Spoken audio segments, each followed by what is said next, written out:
Thank you for subscribing my channel. Please subscribe and like. Now back to the news. Deep beneath the harsh wasteland of the Antarctic shelf lies a prize hundreds of millions of years in the making.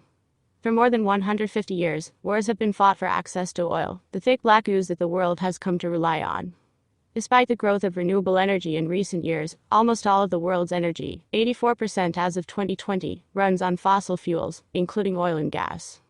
And with the Russian discovery of an estimated 511 billion barrels of oil and gas in the Antarctic, the race for black gold is on once again, as nations across the world, claiming they alone own the land above the fossil fuel reserve, even though a historic treaty prevents anyone from accessing it. But experts have warned that Russia and China should not be trusted, and that the West ought to make preparations to prevent them from getting their hands on it.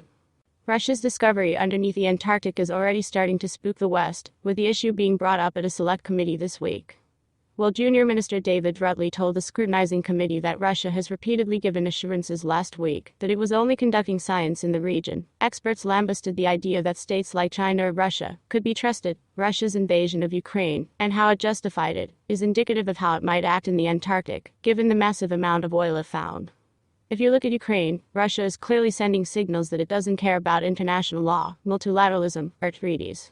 If you extrapolate that into what might happen in Antarctica, I'm sure that it raises many doubts and many eyebrows in the US, in the UK and the rest of Europe, because they might change the rules of the game, because they just don't agree with it. Dr. Carol Soler, an expert in Latin American security, told Mail Online. Russia being at war and being so decisive to confront the West is what sends a signal to what might happen in Antarctica. They might use the same Ukraine strategy, which was simply, "This is ours." Xi Jinping and Vladimir Putin are discussing a new world order, led by anti-Western norms.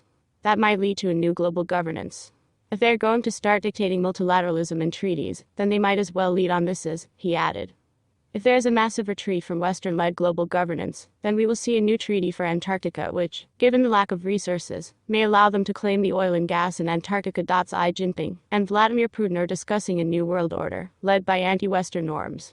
That might lead to a new global governance. If they are going to start dictating multilateralism and treaties, then they might as well lead on this, as he added.